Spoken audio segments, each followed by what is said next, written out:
There's nothing we want to watch on TV tonight, but we're still going to watch something great.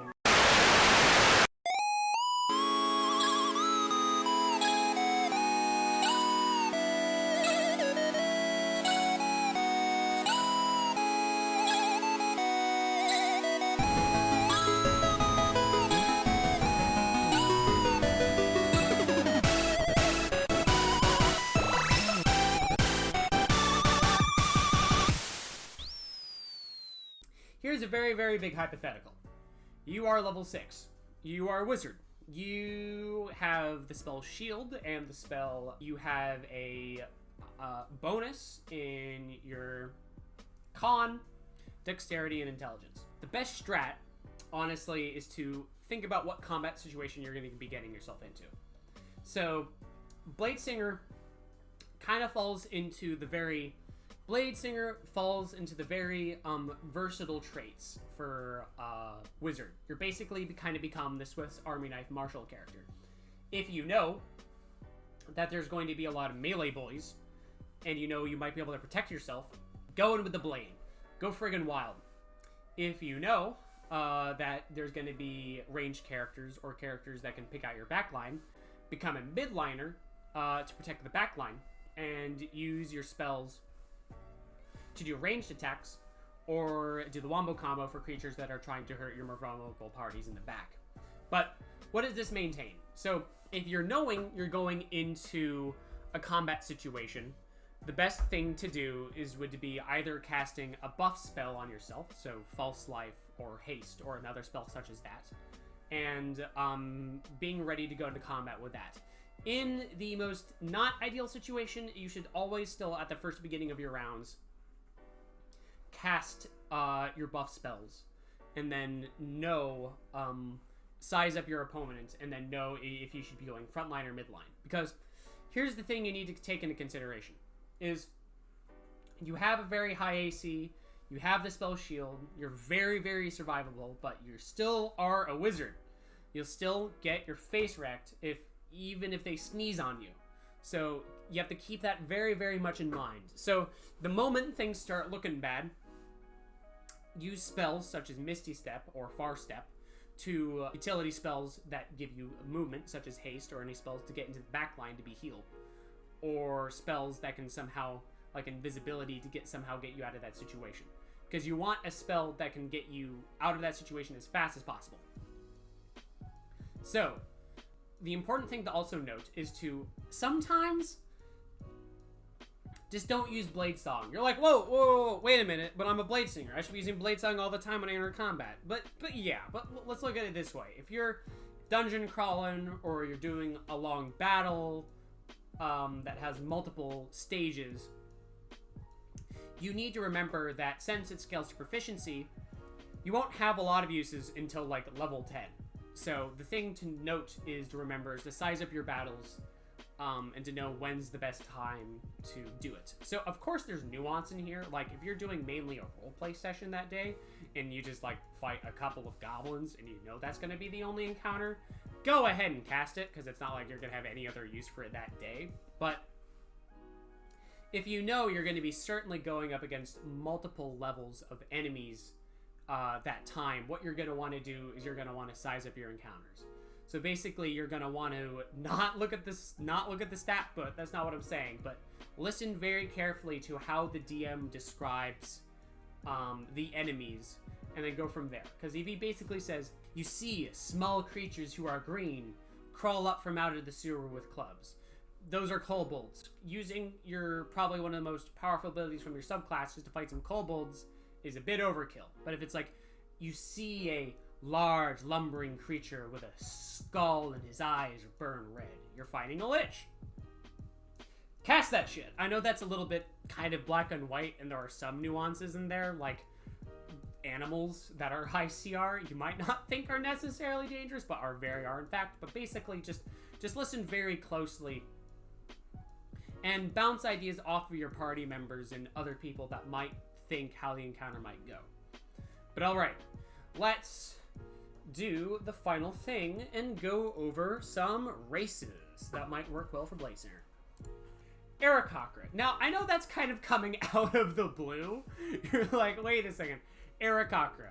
You're like, alright, let's hear you out. Let's do this. Alright, so I know Aarakocra isn't the most fanciest stat. In fact, they only have 2 things, and one of the abilities is literally just a strength claw, like unarmed strike, which is basically useless. You having that flying speed allows you to get out of situations in fights you know you can't win. Also, flying is undebatably probably one of the most powerful abilities. And you basically just get to walk free from encounters if you plan out your stuff properly. Like, for example, let's just say if you're fighting a creature that is just wrecking your shit, what you might want to do is use your time to cast shield as your reaction and then fly away, so then when they make your opportunity attacks, they have a less chance of hitting you in that situation. But in some instances, you might not provoke attacks of opportunity. It really just goes down to the encounter to encounter. But Aarakocra is a good pick in my opinion. Elf would work, especially elves with dex bonuses and intelligence bonuses, such as high and dark elves would work very, very well for this. But there are one that I'd actually like to point out that I think is the personal best for this is Shadarkai. The point being is Shadarkai is you do have a bonus to con, which is another thing about this, is you get maintain concentration, and you also get a one-time use teleport once per long rest, or once per day, which, as Priley said in the section about strategy, is the reason why that's really good, is because you eventually are gonna get hit, and you're eventually going to need to get the hell out.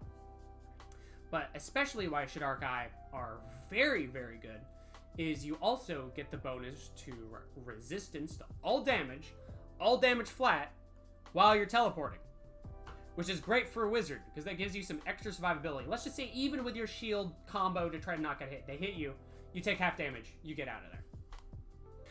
So this is kind of weird, but I was thinking, do the Genasi, would there be any good Genasi? Now, I really think Genasi are kind of just like an all-rounder. I don't think they're that great, but also don't think they're not bad either. They're just kind of meh, in my opinion. So there are some pretty good utilities that you can get from the Genasi, but honestly, I think there's better picks that you can do for races. But Genasi are definitely a pick you can do. Okay, so now here's a really left field pick for you. Goblins. Okay, so goblins don't have a lot of amazing features, but I personally friggin' love goblins.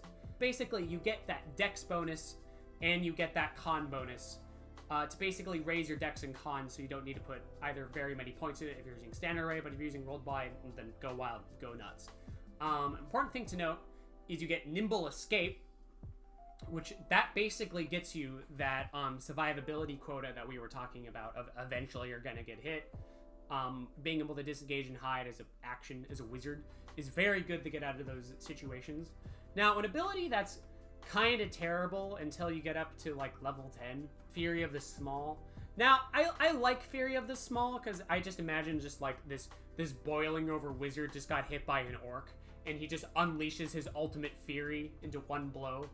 But the thing is I freaking love goblins, but I even gotta admit this ability is kind of terrible until you get to higher levels. You just get to add, at lower levels, 1 damage to your hits, which is basically just a joke at that point for damage. But if you're like at level 10 or level 20, that extra 10 damage can go far the way. So basically this ability gets better with time.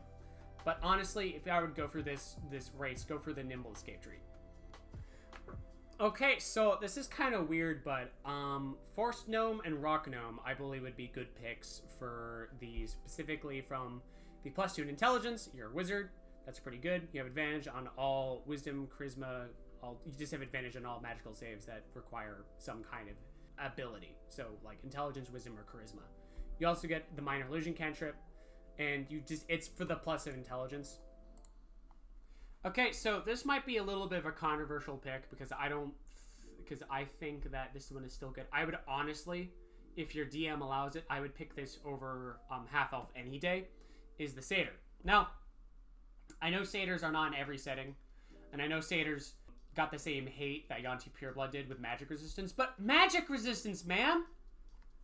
Magic resistance! You're a friggin...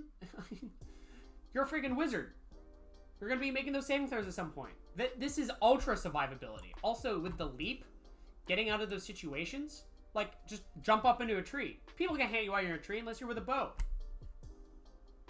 And I know the proficiency is kind of redundant, but you just get to pick a new one. But, like, seriously. Satyr. A+. I think a good pick, another good pick, would be Lightfoot Halfling, and here's why. Number 1, lucky. Very good survivability. You get advantage on being afraid. Another thing on survivability, and Halfling Nimblest. I know this... Halfling Nimblest. I know this might not come up that often, but honestly, can I tell you what?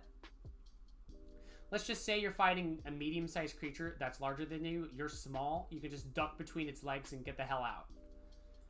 That's kind of a survivability thing. You see an ongoing theme about survivability? Yep. Lightfoot Halfling. If I missed out on any races or any races that you thought would be especially good, honestly, those are the races that I thought was good. But basically, the things to keep in mind for races is, how do they make you survive in melee combat? Is it useful in that situation? Do they have a bonus either in con, dex, or intelligence?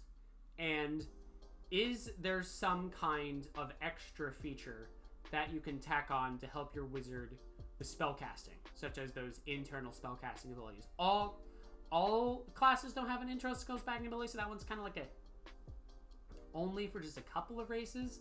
But basically, look for things that can use survive. Look for dex, con, and intelligence. All right. Well, that was my guide to Blade Singer. Hopefully you guys enjoyed that, and hopefully I was able to share some insight from a DM's brain to players. Well, I'm from Master Swords and Horrors, and, well, I'll see you on the flip around.